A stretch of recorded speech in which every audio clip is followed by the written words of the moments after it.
Hello friends, तो स्वागत है आप सभी लोगों का सोलो लेवलिंग के एपिसोड नंबर 5 के पार्ट 2 में। तो जैसा कि हम लोगों ने लास्ट वाले एपिसोड में देख लिया था कि जिन्हों फोर्स अटैक के साथ सी रैंक के डंजन के अंदर चला गया था। यहाँ पर उनका सामना कुछ इंसेक्ट मॉन्स्टर के साथ होता है, लेकिन उसके साथी जो होते हैं वो इंसेक्ट मॉन्स्टर को बहुत ज्यादा तेजी से खत्म कर देते हैं। जिन्हों जिन्हो से कहता है कि मेरे को यहाँ पे कुछ बैड फीलिंग हो रही है, कोई चीज हम लोगों के ऊपर अटैक करने के लिए आ रही है। तो इस एपिसोड की शुरुआत में जिन्हों बताता है कि डंजन का जो साइज होता है वो अलग अलग होता है, लेकिन वो उसके रैंक के ऊपर डिपेंड नहीं करता है। बॉस के रूम को ढूंढने में कभी कभी बहुत हफ्ते लग जाते हैं, क्योंकि उसको अच्छी तरीके से एनालाइज करना पड़ता है, हर एक डोर को अच्छी तरीके से समझना पड़ता है। लेकिन कभी कभी कुछ घंटे में ही बॉस का रूम मिल जाता है। और ये जो डंजन है वो एक मेज की तरह लगता है, और इसीलिए हम लोग काफी ज्यादा देर से घूम रहे हैं, लेकिन हम लोग को यहाँ पर कुछ भी ढंग से नहीं मिल रहा है। और वैसे भी मेरा जॉब तो सिर्फ बैग उठाना है, मेरे को किसी भी तरीके से इस फाइट में इन्वॉल्व भी नहीं होना है, और मेरे को बिना फाइट करे पैसे मिल रहे हैं। ये मेरे लिए एक अच्छी डील है। लेकिन ये जो वार्निंग बार बार मेरे को बताई जा रही है, ये मुझे परेशान कर रही है। तो जिन्हों को यहाँ पे एक वार्निंग आ रही होती है, छिपकली से सावधान रहो। अब उसे समझ नहीं आ रहा था कि आखिरकार इसको बार बार वार्निंग क्यों आ रही है। जिन्हों अपने मन में सोचते कहता है कि लेकिन एक चीज तो कंफर्म है कि जब भी मेरे को कुछ इस तरीके की वार्निंग आती है तो वो वार्निंग कभी भी गलत नहीं होती है। लेकिन पर मेरे को समझ नहीं आ रहा है कि आखिरकार वार्निंग का मतलब है क्या। सभी लोग डंजन में आगे जा रहे होते हैं, बॉस के रूम को ढूंढ रहे होते हैं। फाइनली ये लोग एक रूम के पास पहुंच जाते हैं, जो कि बॉस का रूम होता है, जिसको देखने के बाद डोंग कहता है काफी लंबा समय बीत चुका है, लेकिन अभी तक हमको कोई भी मॉन्स्टर नहीं मिला है। वहाँ पर वो लोग देखते हैं तो काफी सारे जो आंट मॉन्स्टर्स होते हैं उनकी डेथ बॉडी पड़ी हुई होती है। डोंग सू उसको देखने के बाद कहता है कि जरूर यहाँ पर बॉस होगा, और अगर बॉस नहीं होता तो गेट कभी भी ओपन ही नहीं होता। डोंग सू सभी लोग कहता है कि एक मिनट रुको, और वो सामने ग्यू कहता है कि सामने लाइट जलाओ। जिसके बाद वो लोग सामने देखते हैं तो उन लोगों को वहाँ पर एक बॉस का रूम मिल जाता है, जिसको देखने के बाद वो सभी लोग काफी ज्यादा हैरान होते हैं, क्योंकि जो बॉस का रूम होता है जिसके अंदर काफी सारे आंट मॉन्स्टर लकड़ी के जाले में बंधे हुए होते हैं, जिसको देखने के बाद ये सभी लोग काफी ज्यादा हैरान होते हैं। डोंग सभी लोग कहता है कि हम लोग को बॉस रूम मिल गया है, सभी लोग तैयार हो जाओ फाइट करने के लिए। बाकी सभी जो हंटर्स होते हैं वो बात कर रहे होते हैं कि हम लोग को तो जैकपॉट लग गया, क्योंकि यहाँ पे काफी सारे माना क्रिस्टल्स होते हैं, जिसको देखकर वो सभी लोग काफी ज्यादा खुश हो रहे होते हैं, क्योंकि यहाँ पे इतने ज्यादा माना क्रिस्टल होते हैं। इनमें से एक हंटर कहता है कि इन माना क्रिस्टल की जो कीमत है वो काफी ज्यादा कम है, क्योंकि इनकी जो एनर्जी है वो भी काफी ज्यादा लो है। लेकिन यहाँ पर जो माना क्रिस्टल है वो काफी ज्यादा है, तो हम लोग अगर इनको एक साथ बेचेंगे तो हम लोग को काफी ज्यादा प्रॉफिट हो सकता है।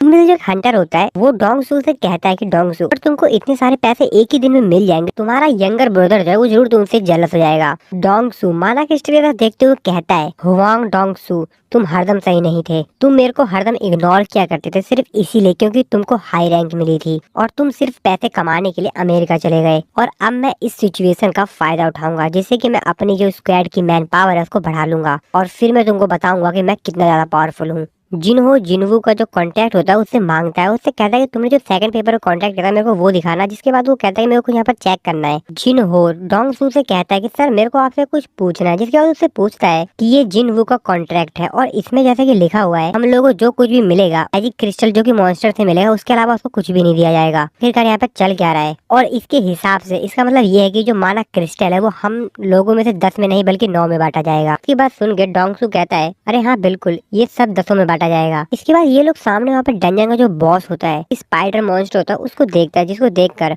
जिन्हों तो काफी ज्यादा डर जाता है। डोंग सू कहता है जैसे कि तुम सभी लोग जानते हो कि इन माना क्रिस्टल को ले जाने का सिर्फ एक ही तरीका है, और वो ये है कि हम डंजन के बॉस को हराएं। लेकिन जैसे कि डंजन का जो बॉस है वो भी सो रहा है, ये हमारे पास काफी बेहतरीन चांस है कि हम माना क्रिस्टल को बिना डंजन के बॉस से लड़े ही यहाँ से मूव कर ले। डोंग सू साथ में खड़ा जो हंटर होता है उससे बोलता है कि क्या तुम अपने साथ इक्विपमेंट लेकर आए हो, जिसपे वो कहता है कि अरे नहीं, मैं तो बाहर ही उसको भूल गया था। मेरे को नहीं लगा था कि माना क्रिस्टल सी रैंक के डंजन में मिलेगा, और इसीलिए मैं इक्विपमेंट को अंदर लाना भूल गया, और जितने भी माइनिंग के सामान थे वो मैं कार में भूल गया। जिसपे डोंग सू उसको कहता है अरे तुम पागल हो क्या, हम लोग को उसको अपने साथ लेकर आना चाहिए था। इसके बाद डोंग सू जो होता है वो जिन्हू और जिन्हू उन दोनों से कहता है कि क्या तुम दोनों इस जगह को गार्ड करोगे, हम लोग अभी बाहर जाकर अपने जो भी इक्विपमेंट है उसको लेकर आ जाते हैं। इसकी बात सुन के जिन्हू उसके ऊपर चिल्लाते हुए बोलते है क्या क्या बकवास कर रहे हो तुम। फिर डोंग सू कहता है अरे हाँ बिल्कुल सही रहेगा, कोई चिंता मत करो, और वैसे भी वो सो रहा है, और जब तक कि तुम उसको नहीं उकसाते हो तब तक वो तुम्हें कुछ भी नहीं करेगा। जैसा कि तुमने मेरे को बताया था कि ये तुम्हारी फर्स्ट रेड है, और ये जिन्हू की फर्स्ट टाइम सी रैंक के डंजन में रेड है, तो तुम मेरे ऊपर विश्वास करो, तुमको चिंता करने की जरूरत नहीं है। हम लोग बस थोड़ी ही देर में अपने इक्विपमेंट्स लेकर यहाँ पर आ जाते हैं। जिन्हों यहाँ पर बाकी लोगों से जो बाकी हंटर्स होते हैं उनसे बोलता है। डोंगसू कहता है कि अरे बाकी लोग जो है उनको यहाँ पर बाहर स्मोक करने के लिए जाना और इसीलिए तुम चिंता मत करो, तुम लोग यहाँ पर कुछ भी नहीं होगा, हम लोग तुमको कुछ भी नहीं होने देंगे। और ऐसा कहने के बाद दोनों को छोड़ के बाकी सभी जो 8 हंटर्स होते हैं वो यहाँ से डंजन से बाहर जाने लग जाते हैं। जिन्हों भी उन लोगों को कुछ नहीं कहता और उन लोगों को वहाँ से जाते हुए देखता है। जिन्हों अपने मन में सोच तो कहता है कि रेगुलेशन के हिसाब से सी रैंक के गेट के अंदर एंटर करने के लिए कम से कम 10 लोग होने चाहिए। इस तरफ हम लोग डोंगसू को देखते हैं जो कि एक हंटर जिसका नाम ग्यू हुआन होता है उससे कहता है कि ग्यू हुआन बॉस के रूम का जो एंट्रेंस है उसको ब्लॉक कर दो। और डंजन के बॉस के रूम के अंदर हम लोग को जिनवू और जिनहू को दिखाया जाता है जो कि जब एंट्रेंस पे देखते हैं तो वहाँ पर एक बहुत तेजी से धमाका होता है और यहाँ पे जो बॉस रूम के जो बाहर जाने का एंट्रेंस होता है वो ब्लॉक हो जाता है।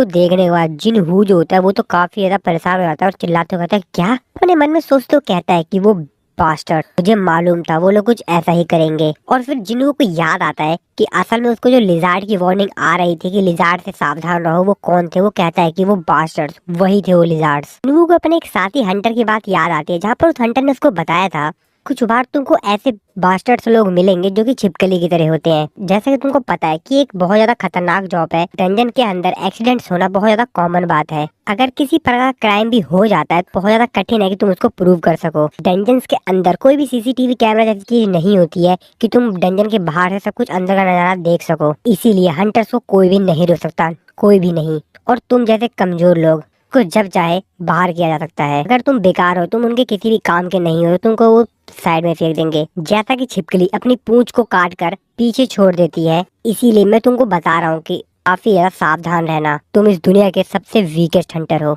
फिर से हम लोग प्रेजेंट का सीन देखते हैं जहाँ पर जो जिनहू होता है वो जिनहू से कहता है कि आखिरकार हम लोग अब करें क्या, क्योंकि एंट्रेंस जो है वो तो ब्लॉक हो गया है। उन लोगों ने हम दोनों को मारने की कोशिश की सिर्फ माना क्रिस्टल्स के लिए। जिनहू अपने मन में सोच तो कहता है कि मैं उन लोगों को नहीं रोक पाया क्योंकि उनके बनाए हुए ट्रैप में पहले ही फंस गया था, और अगर मैं उन लोगों को रोकने की कोशिश करता भी तो भी वो हम लोगों को हरा देते। जिनहू ने यहाँ पर जो बैग टांगा होता है उसको वहाँ पर नीचे फेंकता है और अपने मन में सोच तो कहता है को मालूम है ये ब्लॉक किसने किया होगा। मेन प्रॉब्लम ये नहीं है कि हम यहाँ से बाहर कैसे निकलेंगे, मेन प्रॉब्लम है वो स्पाइडर, प्रॉब्लम है वो स्पाइडर मॉन्स्टर जो कि इस ब्लास्ट की वजह से जग गया है। जिसके बाद हम लोग उस स्पाइडर मॉन्स्टर को देखते हैं जो कि अब जग गया होता है। तो डंजन से बाहर का सीन देखते हैं जहाँ पे डोंगसू और बाकी सभी जो हंटर्स होते हैं वो यहाँ पर बाहर आ गए होते हैं डंजन से। तो जो हंटर होता है वो डोंगसू से कहता है कि हम लोगों ने उनको अंदर ही क्यों नहीं मार दिया। डोंगसू उसको कहता है कि तुम पागल हो क्या, अगर उन दोनों से हम लोग अंदर ही फाइट करते तो क्या पता स्पाइडर मॉन्स्टर जग जाता और हम लोग यहाँ पर माना क्रिस्टल है उसको वहाँ से नहीं ले जा पाते। हालांकि अगर डंजन का बॉस स्पाइडर मॉन्स्टर जग भी जाता तो भी हम लोग उसको मार देते, लेकिन फिर भी लेकिन छोड़ो, वो उन दोनों को मार देगा जिसके बाद वो सो जाएगा और हम लोग फिर से दोबारा जाके अपना माना क्रिस्टल जो वो ले आएंगे। लेकिन तुमको उस जगह पे जाने का रास्ता तो अच्छे से याद है ना। तो वैसे भी मेरे को नहीं लगता है कि वो दोनों मिलकर भी डंजन के बॉस स्पाइडर मॉन्स्टर को हरा भी पाएंगे। दुनिया का सबसे वीकेस्ट ई रैंक का हंटर साथ ही में एक डी रैंक का हंटर जिसको कोई भी एक्सपीरियंस नहीं है, उन दोनों के बस के तो बिल्कुल भी नहीं है कि एक डंजन के बॉस को हरा पाए। तो कितनी ज्यादा मेहनत क्यों ना कर ले, कितनी ज्यादा कोशिश क्यों ना कर ले, वो कभी भी नहीं उनको हरा पाएंगे। स्पाइडर बॉस उन दोनों को खाने के बाद जब सोने चला जाएगा तो हम लोग फायदा लेकर वहाँ से माना क्रिस्टल जो बड़े ही आसानी से निकाल लेंगे। डोंगसू कहता है कि चलो इस बात को छोड़ो, और वैसे क्या तुमने जिन्हों की जो इक्विपमेंट से उनको बड़े ध्यान से देखा, वो काफी ज्यादा महंगे लग रहे थे, उनकी कीमत मिलियंस ऑफ वॉन्स में होगी। अगर हम लोग सभी माना क्रिस्टल्स को नहीं ले पाए तो कम से कम हम उसके जो इक्विपमेंट्स हैं वो तो साथ में ले ही आएंगे। बाद डोंगसू अपना फोन निकालता और कहता है चलो देख आखिर किस अमीर घर का बेटा है वो,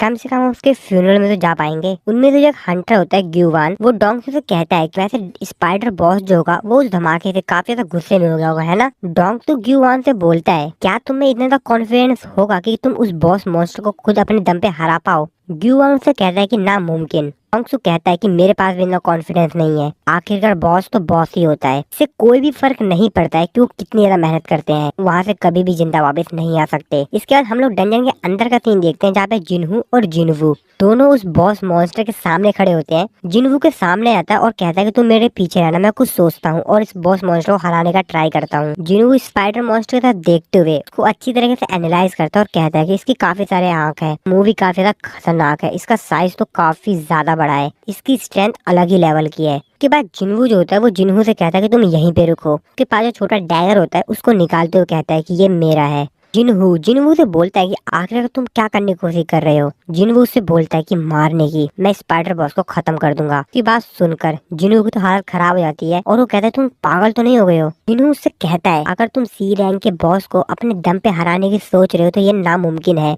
जब तक कि हमारी रैंक सी या बी रैंक में ना हो। ऐसे भी हम ये करेंगे कैसे।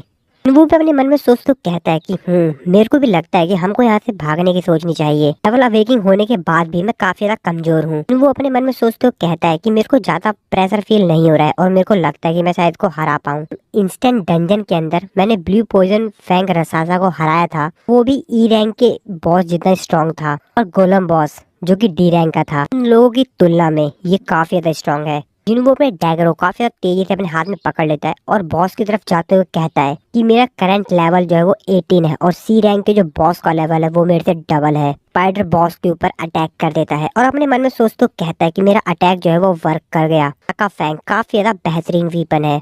जिन्हों के इस अटैक से स्पाइडर बॉस भी थोड़ा सा घायल हो गया होता है और जिन्हों अपने मन में कहता है असली हंट तो अब स्टार्ट हुआ है। तो वो फिर से स्पाइडर बॉस के ऊपर अटैक करने के लिए रेडी होता है और उसकी तरफ अटैक करने के लिए बढ़ता है। जिन्हों वो अपने मन में सोचते कहता है कि ये तो ई रैंक का हंटर है। और इसी के साथ हमारा ये वाला जो एपिसोड है यहाँ पर खत्म हो जाता है। तो दोस्तों वीडियो को लाइक करना, चैनल को तो सब्सक्राइब नहीं किया, सब्सक्राइब जरूर से करना। मिलता हूँ आपको अपनी नेक्स्ट वीडियो में।